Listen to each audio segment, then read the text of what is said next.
எனக்கு தெரிஞ்சு அவர் மாநாட்டிலேருந்து அவருடைய தலைமையில தாவேகா தலைமையில கூட்டணி அப்படிங்கறத சொல்லிட்டு இருக்காரு. இடையில ஊடகங்கள்லயும் மற்றதுலயும் யாரோ பேசிட்டு இருக்காங்க அப்படிங்கிற மாதிரிலாம் தகவல் வந்துச்சு. நான் புரியுது, எனக்கு புரிஞ்சவரை அவரு தாவேகா தலைமையிலான கூட்டணி அப்படின்னு தான் அவர் மாநாடு விழுப்புரம் மாநாட்டில் விக்கிரவாண்டி மாநாட்டில் சொன்னதா தான் எனக்கு நினைப்பு. என்னங்க? ஆமா, முதலமைச்சர் தமிழ்நாடு அமைதி பூங்காவா இருக்குங்கிறாரு. காவல்துறை ஏவல் துறையா செயல்படுது. மக்களின் நண்பர்களாக பாதுகாவலராக இருக்க வேண்டிய காவல்துறைய இன்னைக்கு பெரிய ஒரு என்ன சொல்கிறது, தமிழ்நாடே வருத்தப்படுகின்ற அளவுக்கு யாரோ ஒருவர் கொடுத்த ஒரு புகாரின் அடிப்படையில் அஜித்குமார் என்ற ஒரு இளைஞர் காவல்துறையினராலே படு மோசமாக தாக்கப்பட்டு மரணமடைந்திருக்கிற செய்தி காவல்துறை மீது நம்பிக்கையே இனி வராது என்கிற அளவிற்கு இன்றைக்கு தமிழ்நாடு போய்கொண்டிருக்கிறது. இதற்கெல்லாம் பொறுப்பேற்கிற முதலமைச்சர் சாரின்னு ஒரு வார்த்தையில சொல்லிட்டு போயிட்டு இருக்காரு.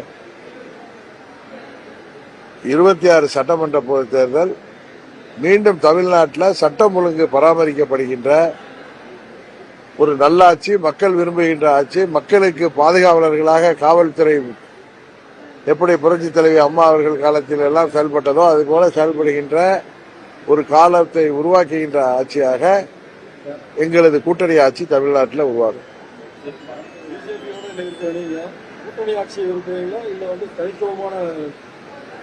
இந்த கால சூழ்நிலைக்கு இன்னைக்கு பாருங்க, திமுக ஒரு தனி ஆவர்த்தனை செய்யறதுனால ஒரு குடும்பத்தின் பிடியில அந்த ஆட்சி இருந்து இன்றைக்கு விவசாயிகள் சாலைக்கு வந்து போராடுகிறார்கள். மாற்றுத்திறனாளிகள் உட்பட அரசு ஊழியர்களோ, ஆசிரியர்கள், போக்குவரத்து தொழிலாளர்கள், மின்சாரத்துறை ஊழியர்கள், அங்கன்வாடி ஊழியர்கள், பகுதி நேர ஆசிரியர்கள், மருத்துவர்கள், செவிலியர்கள் என அனைத்து தரப்பினருமே தேர்தல் நேரத்தில் இந்த திமுக சொன்ன வாக்குறுதிகளை நிறைவேற்றாமல் ஏமாற்றி வருகிறார்கள். கூட்டணியை வைத்துக் கொண்டு மக்களை ஏமாற்றி மீண்டும் ஆட்சிக்கு வந்து விடலாம் என்ற நினைப்பு இருக்கிறது. நீங்க பாத்தீங்கன்னா இன்னைக்கு கூட நான் ஊடகங்கள்ல பார்த்தேன், அங்கன்வாடியில கூட 500 அங்கன்வாடி பள்ளிகள்லாம் மூடப்பட்டிருக்கு. 58,000 அங்கன்வாடி பள்ளிகள்ல 28,000 காலி பணியிடங்கள், ஆசிரியர்கள், அங்கு சமையலர்கள் எல்லாம் பணிகள் நிரப்பப்படாமல் பிஞ்சு குழந்தைகளுக்கு, அவர்கள் ஏழை எளிய குழந்தைகளின் உடல் நலத்திற்கு பாதுகாப்பாக உருவாக்கப்பட்ட அந்த திட்டமே இன்றைக்கு கேள்விக்குறியாகின்ற விதமாக இந்த ஆட்சியாளர்கள் விளம்பர ஆட்சி நடத்தி கொண்டிருக்கிறார்கள். இதற்கெல்லாம் முடிவு வேண்டும் என்றால் இந்த சூழ்நிலையில புரட்சி தலைவரோ அம்மாவோ இல்லாத சூழ்நிலையில ஒரு கூட்டணி ஆட்சி தான் சரியான ஆட்சியாக இருக்க முடியும் என்பதுதான் எங்களுடைய கருத்து. உறுதியாக இருக்கிறது சார். தேசிய ஜனநாயக கூட்டணி ஆட்சி உறுதியாக இந்த தேர்தலில் அமையும்.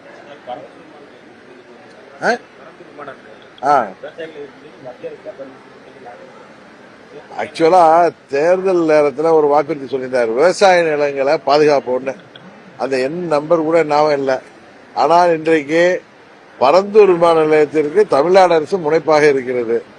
இன்னும் சொல்ல போனா எல்லா இடங்களையும் சிப்காட்டுக்காக இவர்கள் நிலங்களை, விளைநிலங்களை கையகப்படுத்துவதை எதிர்த்து பொதுமக்களும் விவசாயிகளும் பல இடங்கள்ல போராடி வருவது ஊடகங்கள்ல நம்ம டெய்லி பார்க்கிறோம். போராட்டங்கள் நடைபெறுகிறது. அதனால இந்த ஆட்சியாளர்கள் சொன்னது வேறு, இன்றைக்கு செய்வது வேறு. ஒரு குடும்பத்தின் பிடியில் இந்த ஆட்சி இன்றைக்கு தமிழ்நாடு தத்தளித்துக் கொண்டிருக்கிறது என்பதுதான் உண்மை.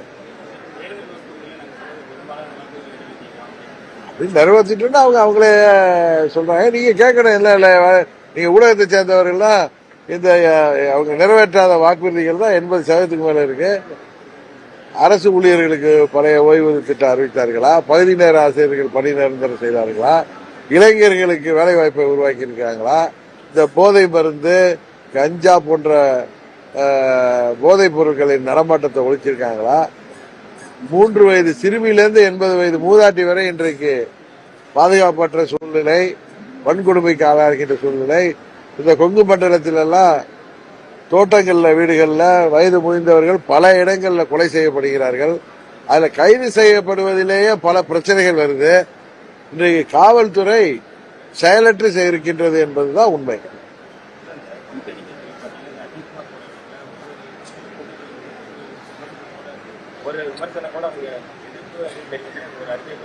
யாரு அவங்க வெளியில தான் பேசுவாங்க. திருமாவளவனா இருக்கட்டும், அங்க போயிட்டு வந்தாரே தவிர காவல்துறை மீது என்ன நடவடிக்கை எடுத்திருக்காங்கிற யார் காரணம்? அஜித்குமார் கொலைக்கு அந்த நிகிதாங்கிற ஒரு பெண்மணியின் கம்ப்ளைண்ட்டுக்கு இவ்வளோ ஒரு தனிப்படை அமைத்து அவரை அடித்து துன்புறுத்தி கொள்கிற அளவிற்கு யாரோ ஒருத்தர் பிரஷர் தானே காரணம். அதை முதலமைச்சரோட கூட்டணியில் தானே இருக்கார் திருமாவளவன். அங்க போயிட்டுலாம் வந்தார். அவர் அதை உடனடியாக கண்டுபிடிக்கணும் ஏதோ பேசியதாக எனக்கு தெரியவில்லை. கூட்டணி கட்சிகள் எல்லாம் வாய்ப்புட்டு தானே இருக்காங்க.